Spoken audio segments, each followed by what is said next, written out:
Hey everybody, Nick here, and today we're going to disassemble and maintain this perfectly reasonable little knife right here. This is the CRKT Ritual. Ay. What a knife. This is a really interesting little piece, in that it is pretty damn unique and pretty entertaining. But before we go any further, this guy looks like it is actually pretty much dead-centered, maybe slightly favoring the lock side. The clip side, that is, and it is, let's check for play. There is actually a little tiny bit of play in there. So hopefully we'll be able to address this guy and take this guy apart. My bet right now, my hope, my dream, my fondest desire is that I'm going to be able to take this guy apart by removing these 4 screws and calling it a day. But we'll see. I'm going to start down here because there's a good chance that there's another set of screws under the micarta, like probably here and here, or something like that. And so I'm going to take this micarta off, and that should reveal the second set of screws. Okay, let's do a failure analysis real quick, because that was a failure, for those of you paying close attention. The thing that I did not anticipate, this is an assisted knife.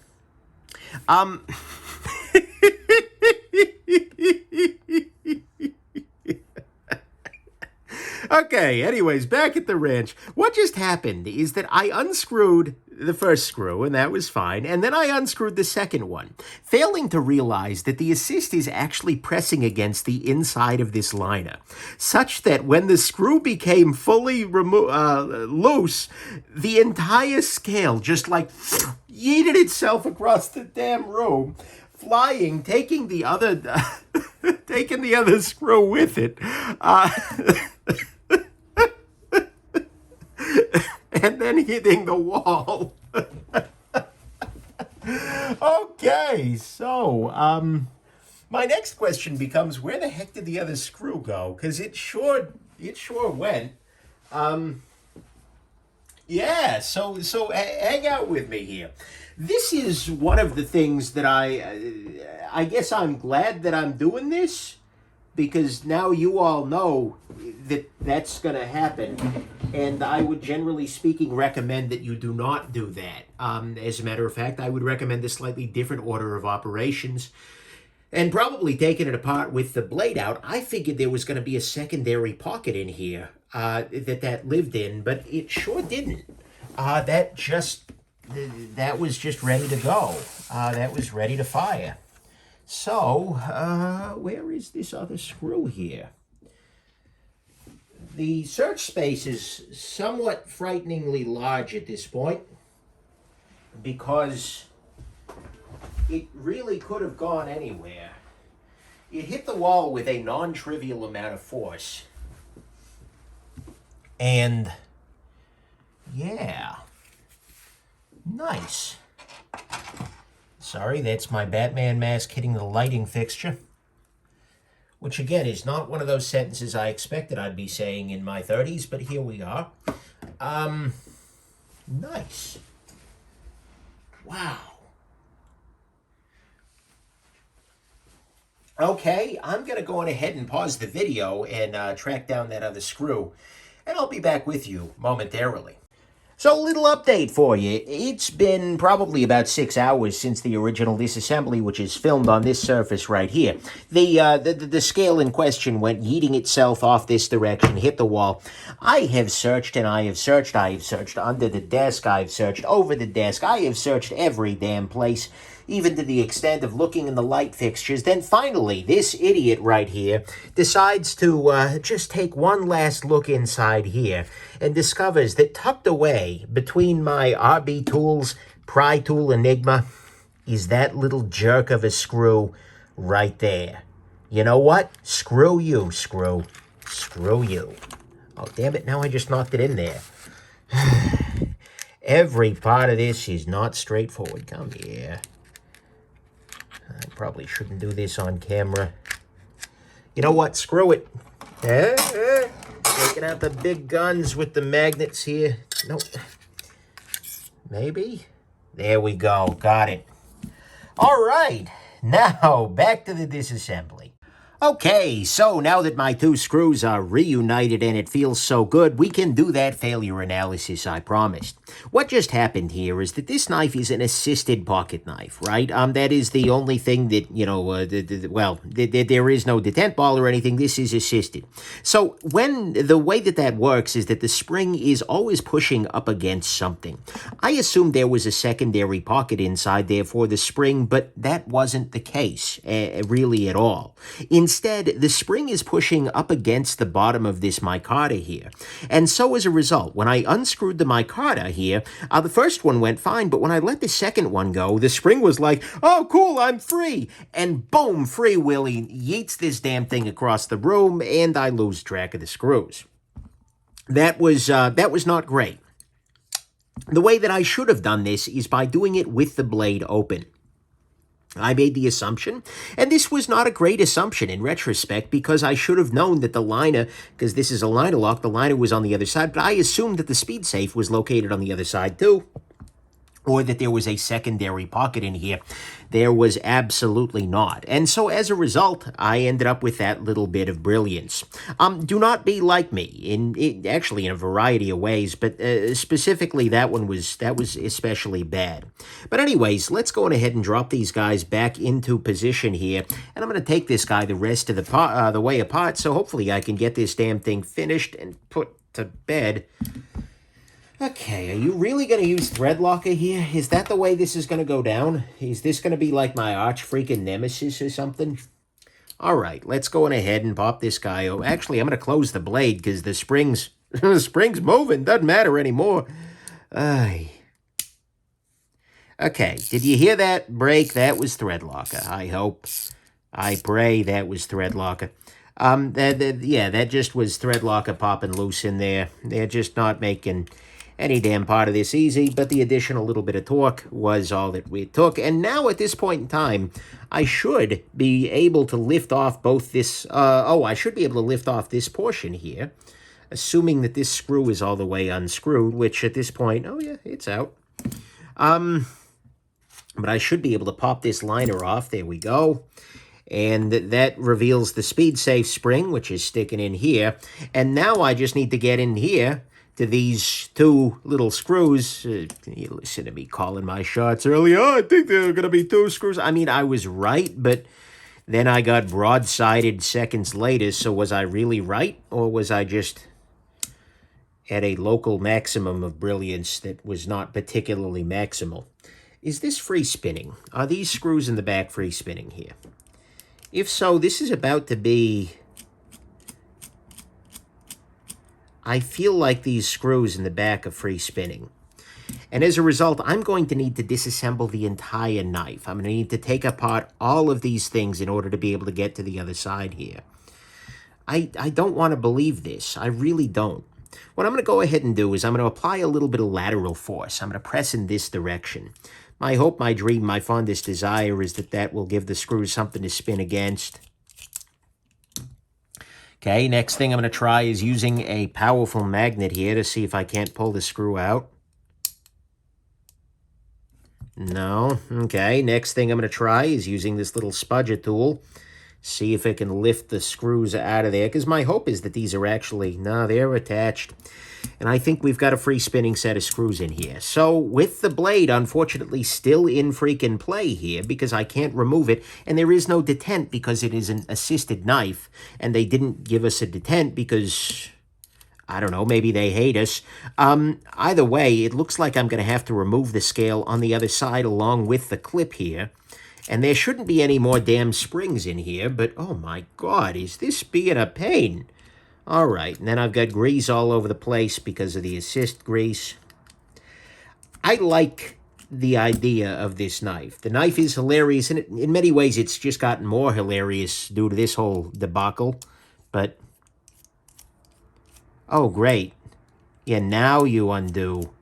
But it is free spinning in the back there. Okay. Well, that's just nice. After all, why on earth would you want to... There we go. And those are thread lock shot. That allows me to pop this guy loose. Lift off the liner here. Come on. Good Lord. That's the tiniest set of bearings ever. Wow. For a big old freaking knife. Come on, pop loose, bro. Really? There we go.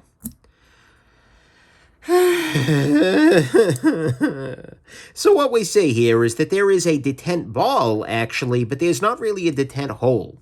And as a result, the knife is not going to be able to ever be run unassisted, which is, frankly, not a good thing, in my estimation. An assist is that spring assist mechanism, in addition to causing screws to go flying across the room, is also just not something that is universally desirable to everybody, and as a result, going the assist-only route is, well, I think that should be a little controversial, right? I'd love to see them design it such that there's a detent ball in here so you can take the detent out there.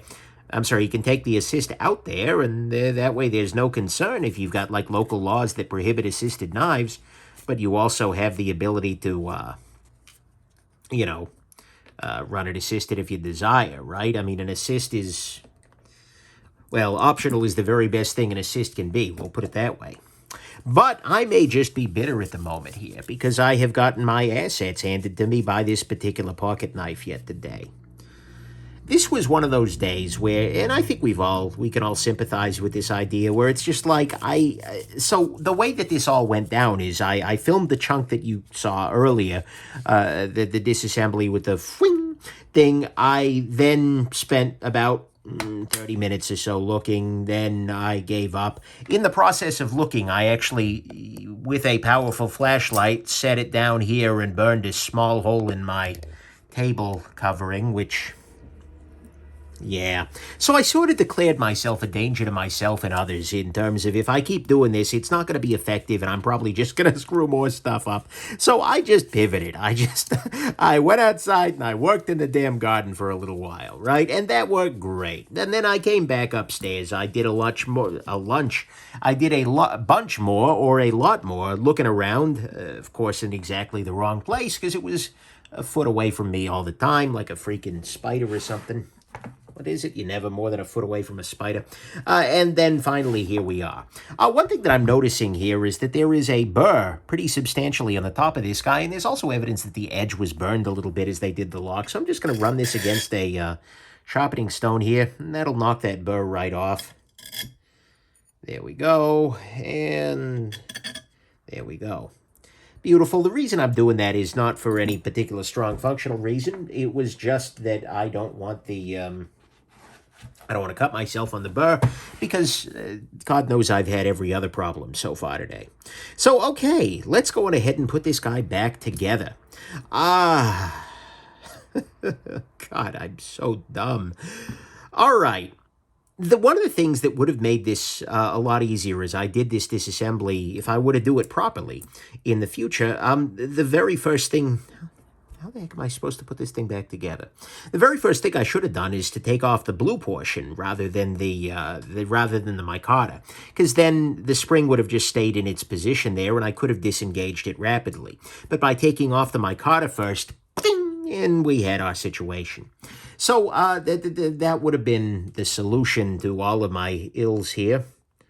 All right, put a little bit of 10-weight nano oil. If you're curious about any of the tools I used for this disassembly, and if for some reason you've not already moved on to a channel run by somebody who is of even the slightest competence in, well, really anything, then go ahead and check out nickshabazz.com/tools, which is now a full-on website that has links to all the stuff I use, along with links to a video that has, it's a little out of date, but I've just finished updating that. Okay, and then since there's no detent ball hole, I'm just going to lubricate the detent path a little bit, and we put this guy back there. Okay. Next step here is going to be to drop on the other bearing. That would be helpful. That's all I need is to forget the world's smallest bearing here. And there we go. Next step is going to be to drop the liner in place. So I'm going to go ahead and drop the liner on. Wipe it down real quick.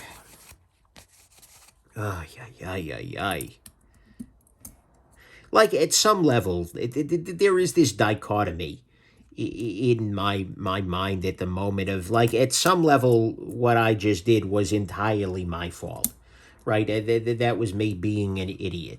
And not just a little bit of an idiot, but a pretty big one, right? I should have checked. I should have known better. I should have considered that this was assisted. But at another level, I feel like it was also a pretty reasonable mistake for an idiot to make. And so at some level, I'm not beating myself up too much about it, but it's just like one of those things where it's like, that could have been done better, but I could have been done better too, right? Yeah. Either way, I'm just glad I found this other screw here, because that would have been a very awkward email to write to CRKT. So, guys, hey, what's up? How you doing? How's Portland this time of year? So, about that fancy knife. Yeah. Okay. So, next step that I'm going to go ahead and take here, my God. So dumb. Next step I'm going to go ahead and take is I'm going to reinstall the scales. I'll reinstall the white scales here first. Okay, I'll drop this guy in place. The reason I'm doing this first is that that'll give me a place to slip this little rod, basically, into the blade and, make everything work out in that way. But I'll show you how I'm about to do that in a second here. But in reality, basically what you see in here, the reverse of it should have been how I took this damn thing apart. I am disappointed, not only just because I don't care for assists, but I am disappointed, generally speaking, that this cannot be run unassisted, that they didn't bother to put a detent in there.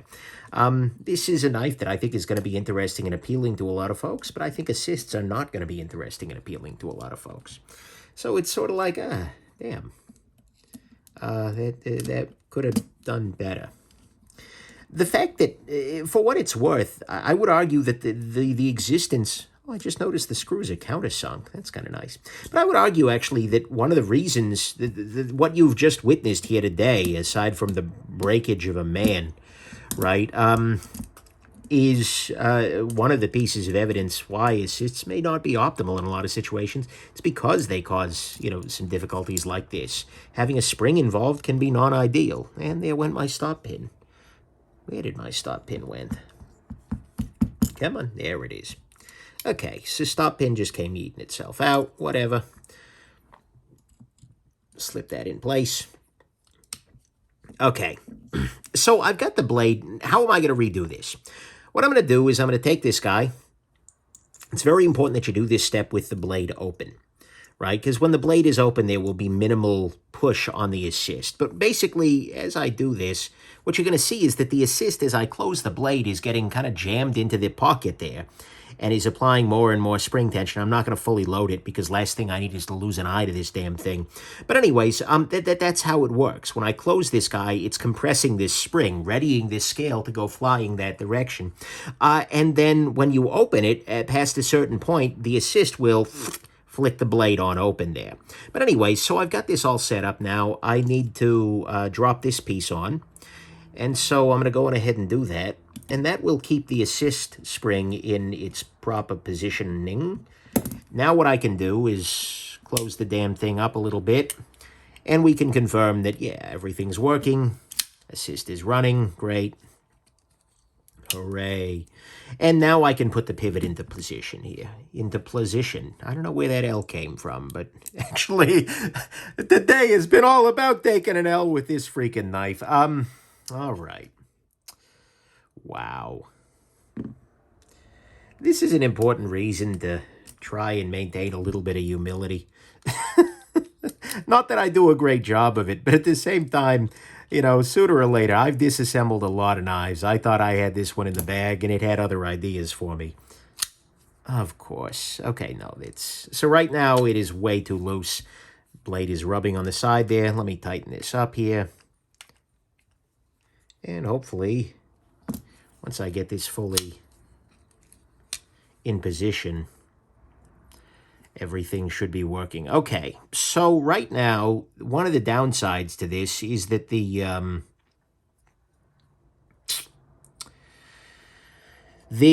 blade is not exactly centered at this point. my general strategy would be to just take off this scale and then readjust those back screws. But unfortunately, I really can't take the pivot out. Like, I can't remove the pivot, like keep the pivot at its current tightness and adjust those scales unless I were to go. I'm going to give this a shot just for educational purposes. And because what the hell else can go wrong, right? And I'll go on ahead and take this clip off here. This side is safe. There is nothing. And by the way, I'd like you to note that I couldn't have disassembled the whole knife from this side because this pivot isn't free spinning. So I had to do what I did. I just made a critical failure by taking the white piece off before the blue piece. That's all. I had a 50-50 chance, and I chose wrong. I put the farm on blue, so to speak. Blue? That's not even a thing on roulette. It's red and black, isn't it? I don't know. But okay, so what I'm doing here is I've taken off the back here, and I'm loosening this up a little bit. And what you're going to see, actually, is once I loosened it up, the blade actually shifted over. So what I can do now is very slightly loosen the blade here. And when I do that, you're going to see it shifts right towards the center line here. Yeah, there we go. Now what I should be able to do is tighten these guys back up, and the blade should stay centered. Good. Holy crap, it's working. Okay, now what I'm going to do is I'm going to put this guy back on position here. Ay, ay, ay. But anyways, yeah, it's just important to remember that no matter how often you take apart these kinds of things, sooner or later something new is going to come along and hand your assets to you, so to speak. You're going to take the L, and that's okay, right? At least I hope it's okay. If it's not okay, the unsubscribe button's down there someplace. Ay, ay, ay. On the bright side, it's good content, right? I posted just a short clip of that on Instagram in the interim, and I think it resonated with people. Okay, so where we at here? No blade play. Centering is dead on. This knife is disassembled and reassembled. It really wanted to help. So there we go. That's your cricket freaking ritual. I hope this has been interesting to you and that you have yourselves an absolutely wonderful rest of your day. Bye now.